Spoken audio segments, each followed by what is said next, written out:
বাংলাদেশের দিকে ধেয়ে আসছে শক্তিশালী কালবৈশাখী ঝড়। দেশে তেল নিয়ে এলো নতুন সুখবর। ওয়াজ, কীর্তন ও বাউল গান নিয়ে মন্তব্য রুমিন ফারহানার।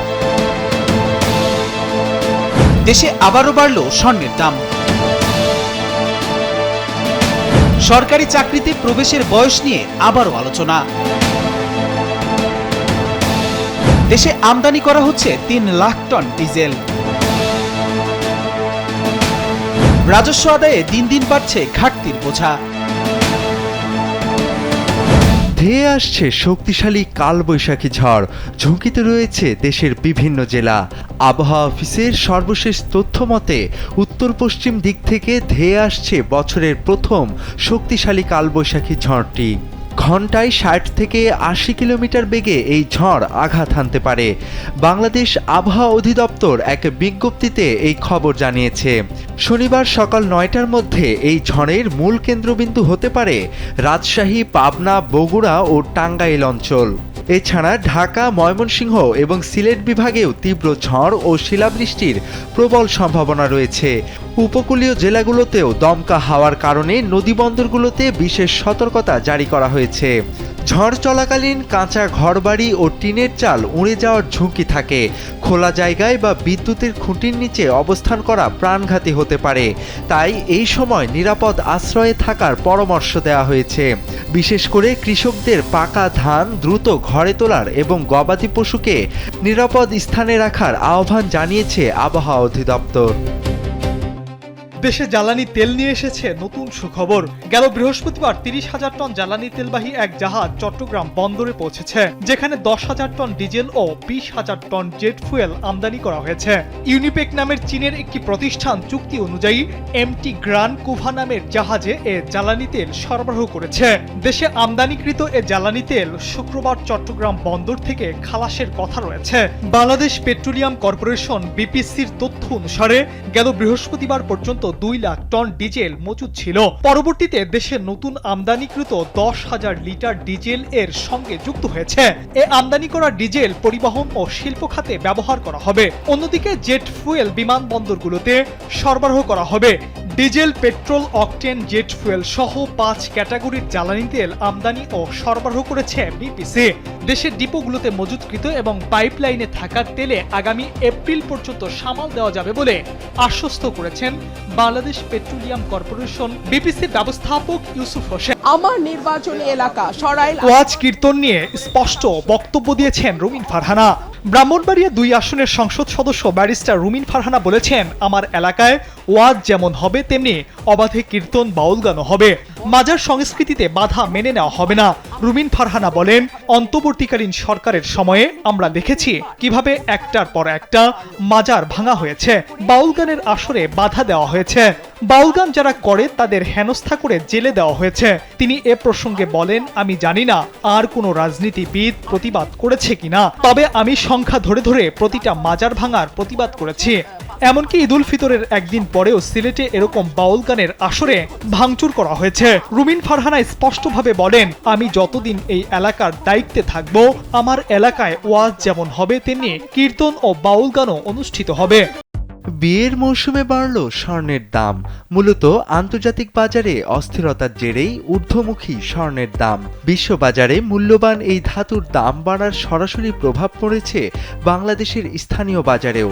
মাত্র কয়েকদিনের ব্যবধানে আন্তর্জাতিক বাজারে প্রতি আউন্স স্বর্ণের দাম প্রায় ২% বৃদ্ধি পেয়ে ৪,৪৬৬.৬৮ ডলারে পৌঁছেছে।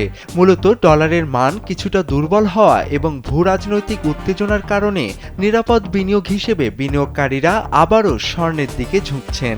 বাংলাদেশ জুয়েলার্স অ্যাসোসিয়েশনের সর্বশেষ তথ্য অনুযায়ী দেশের বাজারে মানভেদে স্বর্ণের দাম পুনর্নির্ধারণ করা হয়েছে। বর্তমানে ২২ ক্যারেটের স্বর্ণের দাম পড়েছে ২,৩৪,৮৫৫ টাকা। এছাড়া ২১ ক্যারেটের প্রতি ভরি ২,২৪,১৮২ টাকা।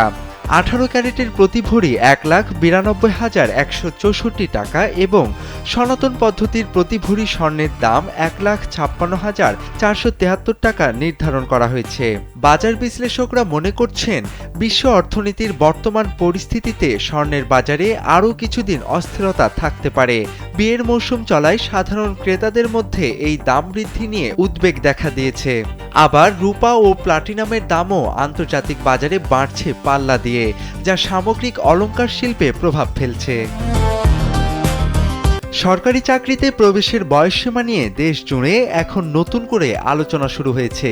দীর্ঘদিনের আন্দোলনের মুখে অন্তর্বর্তী সরকার বয়সসীমা 30 থেকে বাড়িয়ে 32 বছর করার অধ্যাদেশ জারি করেছিল।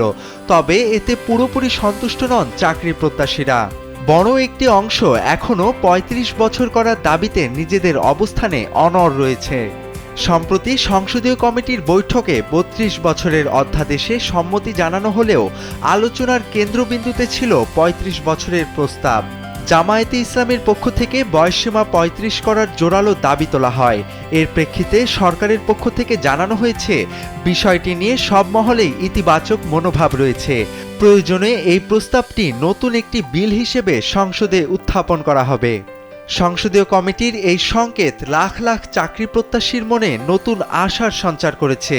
রাজপথের আন্দোলন এখন সংসদের আইনি প্রক্রিয়ার দিকে তাকিয়ে আছে। সবাই এখন একটি প্রশ্নের উত্তর খুঁজছেন, শেষ পর্যন্ত কি 35 বছরই হতে যাচ্ছে সরকারি চাকরিতে প্রবেশের চূড়ান্ত বয়সসীমা? পরবর্তী সংসদ অধিবেশনে হয়তো মিলবে এর চূড়ান্ত ফয়সালা। দেশের জরুরি জ্বালানি চাহিদা পূরণে ডিজেল আমদানির দুটি প্রস্তাবে অনুমোদন দেওয়া হয়েছে, যে অনুমোদনের মাধ্যমে দেশে 3 লাখ মেট্রিক টন ডিজেল আমদানি করা হবে। গেল বৃহস্পতিবার রাতে অর্থনৈতিক বিষয় সংক্রান্ত মন্ত্রিসভা কমিটির এক জরুরি বৈঠকে এ অনুমোদন দেওয়া হয়। জানা গিয়েছে, এ বৈঠক ছিল 2025-26 অর্থ বছরের 29তম এবং 2026 সালের 6ষষ্ঠতম সভা। অর্থনৈতিক বিষয় সংক্রান্ত মন্ত্রিসভা কমিটির আহ্বায়ক এবং অর্থ ও পরিকল্পনা মন্ত্রণালয়ের মন্ত্রী আমির খসরু মাহমুদ চৌধুরীর সভাপতিত্বে সভাটি ভার্চুয়ালি অনুষ্ঠিত হয়েছে। মধ্যপ্রাচ্যে চলমান যুদ্ধের প্রেক্ষাপটে উদ্ভূত অস্থিতিশীল পরিস্থিতিতে জ্বালানি ও খনিজ সম্পদ বিভাগের দুটি প্রস্তাবে অনুমোদন দেওয়া হয়েছে। এর মধ্যে এপি এনার্জি ইনভেস্টমেন্ট লিমিটেডের কাছ থেকে আন্তর্জাতিক সরাসরি ক্রয় পদ্ধতির মাধ্যমে 1 লাখ মেট্রিক টন ডিজেল ক্রয়ের নীতিগত অনুমোদন দেওয়া হয়েছে। এছাড়া একই প্রেক্ষাপটে দেশের জরুরি জ্বালানি চাহিদা পূরণের জন্য সুপারস্টার ইন্টারন্যাশনাল গ্রুপ লিমিটেডের কাছ থেকে আন্তর্জাতিক সরাসরি ক্রয় পদ্ধতিতে 2 লাখ মেট্রিক টন ডিজেল ক্রয়ের নীতিগত অনুমোদন দেওয়া হয়েছে।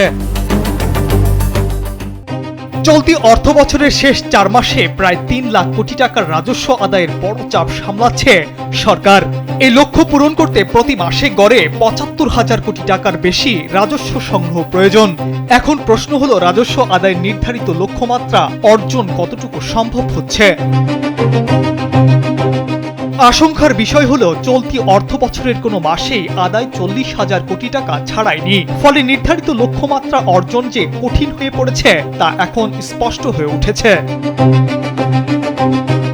অন্যদিকে দীর্ঘদিন ধরে কঠোর মুদ্রানীতি, ব্যাংক ঋণের উচ্চ সুদ হার, বিনিয়োগে স্থবিরতা, আমদানি কমে যাওয়া সব মিলিয়ে অর্থনৈতিক কর্মকাণ্ড অনেকটা ধীর হয়ে আছে। এর সরাসরি প্রভাব পড়ছে রাজস্ব আদায়ের ওপর, যার ফলে লক্ষ্যমাত্রা অনুযায়ী আদায়ের গতি ধরে রাখা সম্ভব হচ্ছে না। রাজস্ব আদায়ের এই চাপের পেছনে রয়েছে আগের 8 মাসের বড় ঘাটতি।